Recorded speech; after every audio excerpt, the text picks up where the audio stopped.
welcome to my channel. Some of y'all may know me and some of y'all may not. For those of you guys who do not, it's your girl Kira the Dom back for another video. And I just had to make another part to this Baddies USA recap video because it was just so much that happened, and it's just completely impossible to just get all of that out in 15-minute videos. Let's talk about it. So as you're watching this, and if you get to the end and you're thinking like stuff is missing, it's probably in the other part. You might want to go check that video out first and foremost. First thing I really wanted to get in depth about, because I had to brush it so briefly in the other video, was Scotty being pregnant.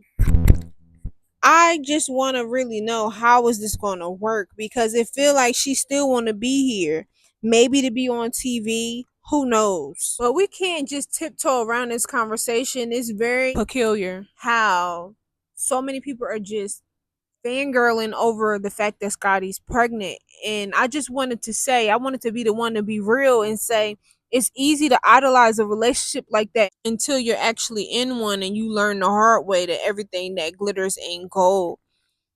When you're in one of those relationships, you just feel like something is still missing, even though he will buy you anything. And what's missing will be their character, the character of the person. I seen a video the other day that said men with bad character usually don't care about money and will give it to you to compensate for their bad qualities. And that's a perfect example of this relationship, because we're not going to act like Lemmy is Prince Charming all of a sudden. Give us a little bit of the background of how you found out, how Scotty broke the news to you, or how did all this happen? It was crazy. She just asked me how you broke the news to me about how you got pregnant. Yeah, you were on the plane. Yes, we were on the plane, and we were like kind of arguing a little bit, and I was like, and then she just pulled out this thing, and I'm like, really? I was very emotional. I think I teared up. It was crazy. That's amazing. Hopefully it was just some playful banter. I mean, if we lived in a perfect world, right? We seen that Lemmy is a crash out, that he's a hothead, he's sassy, and he want to be a baddie himself. This is going to be a long 18 years.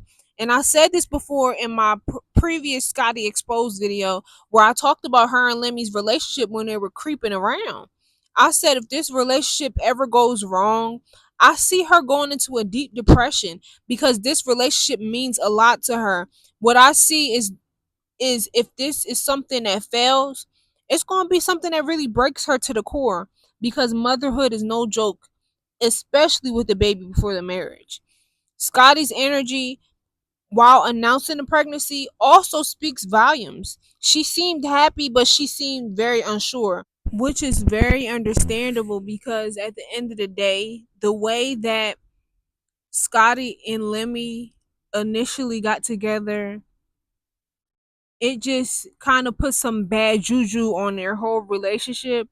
And interestingly enough, I've seen rumors of people saying that Janisha could have allegedly stole Lemmy from his previous girlfriend as well. So if this is true, this is the definite sign that how you get them is how you lose them. Music Moguls featuring Birdman, Snoop, Jermaine, and Damon Dash. So really excited about it. Okay, tell us a little bit about this show. What can we expect? It's an ensemble doc following the lives of these moguls. Reality kind of format, showing how these guys balance out their personal lives and their businesses. And I'm just excited to be able to tell their story. So. Okay, well, we're excited to see their story. Now, tonight's a big night for Black entertainment. What are you looking forward to the most tonight? I'm looking forward to some of the tributes, the Ali tribute and the Prince tribute. Prince, yes, of course, both. So, and all the artists. So, I'm excited. Okay. Do you have a favorite Prince song that you vibe to? Purple Rain. That's a classic. All right, Lamar. Well, thank you so much. Enjoy the event. We look forward. Do you truly think if Janisha didn't want a baby, that they wouldn't have had one already? Maybe Janisha knows something that we don't know. Maybe Janisha really is the one who secured the bag without any attachments. Maybe Janisha is truly the one who won in the end. Scotty is simply just the baby mama. It almost gives that Scotty is the one that he can pull a fast one on versus Janisha. So is that really the blessing that everybody is claiming it out to be? A lot of times men just like who it is that they can control, not who's technically better. Getting out Baddies Lions Den and still living the same lifestyle will be the true flex. The bar is in hell. So it was said that allegedly this is how Janisha and Lemmy met, and they met while he was with his previous girlfriend. So that's some tea for y'all. Alleged. All for entertainment Lemmy also seems to be the root of Natalie and Scotty's beef too. Why do y'all truly think that Natalie despises Scotty so much? The same bitch who's saying, "Oh, I never went and bashed my boss." Remember, the plumbers have lost their minds. The plumbers have lost their minds. Period. Like, bitch, let's be fucking for real. Remember when they was snatching your phone out your hand and doing all of that, and they're kidnapping me? You holding me hostage.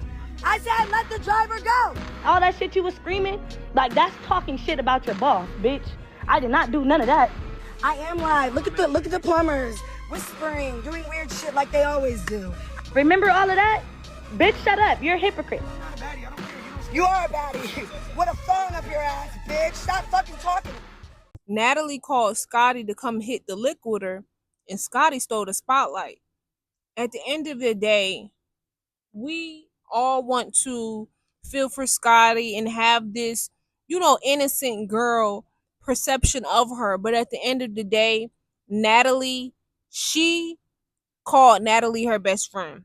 And when we look at Natalie's character, I've always said this, but for Scotty to be so comfortable around Natalie, that speaks on Scotty's character as well. Just because she knows how to dress it up nicely doesn't make her any more better than Natalie, her damn self. Birds of a feather flock together, and Natalie and Scotty were essentially fighting for Lemmy, and we see who won. I'm not even gonna hold you. Stunner Girl is a real one because she told Scotty straight up, "You're not supposed to fall in love with your trick." And that's exactly what she did.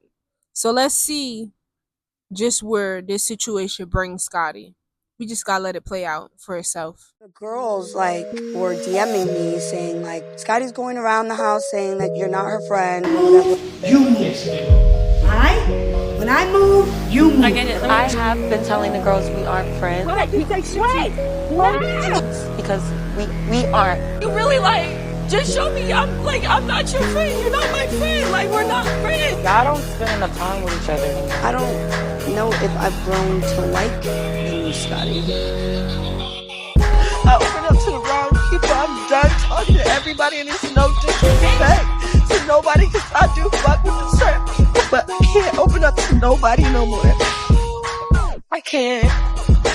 This shit weird. I'm done. And let's face it, Natalie wasn't even there for Scotty's announcement of her pregnancy. This relationship is obviously some type of secret animosity going on. But this would never be too far-fetched involving someone like Natalie.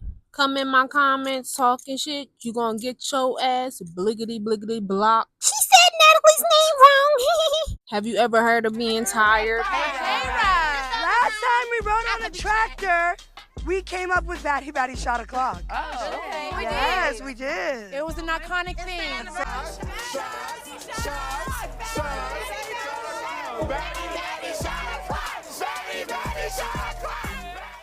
The fact that Natalie didn't want to give Bree her credit is the same exact way she doesn't want to give black people our credit for her whole identity to this day. And Judy saying that she was there, if this was in New Orleans, Julie might have been there. Judy just might have been telling the truth. And this is furthermore why Natalie is so hated, because she can't give credit where credit is due, but she wants everybody else to do that for her. She's just a very jealous spirited person, and she's too old for that. It's time to heal. It's time to grow. And all of the other bad girls have grew except for her, the Baddies, quote unquote CEO. Maybe she's scared of Tanisha taking her spot. But anyway, y'all, let's get into the things about the episode that we missed on the last video. So just starting off with the BGC girls, it felt so refreshing and nostalgic to have an exclusive BGC segment. It really took me back. And this is the baddies that we wanted. But these girls make Natalie uncomfortable because they came from the same stomping grounds. And some of these ladies, like Tanisha, for example, come very close and even were favored over Natalie in the BGC days. I find it very interesting as well how Natalie got all black queens as her champions when she said on her original season that black queens got gorilla noses. Ain't that real interesting, Jayla Luther King? But yeah, that's the part about baddies that makes it very indigestible for me. Natalie has a huge ego problem, and she's a huge part of why I stopped watching. She is the typical Karen who just wants to tell you no, what you're saying is wrong, but the whole time you still can't give the correct answer though. How you gonna say somebody is wrong, but you don't know the answer? How that work, Karen? Was they really wrong or did you want to make them feel stupid? But for Natalie, I'm gonna need way more smoke for her. She gets way too huge of a pass. I will never forget her mind frame on BGC. But I guess is it light skin privilege that helps people forget these certain things? It's like everybody on this show is really scary for real. Most of them only act big and bad against people they know they can beat. They give Natalie that false sense of it's like she got a damn halo around her for protection and nobody touch her. I ain't rocking with it. It's just not realistic. At least not the reality that I done lived with for all these years. You almost always have the one person that will stand up even if they get beat, even if the one person that's going to be on the opposing side and not give a fuck. That's how the real world is. You have a lot more summers who will get beat for their respect. These girls can't live without validation, and a lot of them need friends to make them feel confident. I'm talking about as far as the baddies segment. Anyway, Lex fighting Summer felt so like ritual like, or is it just me? It seemed like it's like blood sacrifices going on. It's just so odd and witchy how violent some of these fights have gotten. It's just like, what's really going on? It's been way too much blood shed over this baddie show. But I just felt like Persuasion looks so good. I think I know why Krishan ain't like her. She a pretty chocolate thing, ain't she, y'all? But I felt like as far as the BGC segment, Natalie really was trying to punk them girls.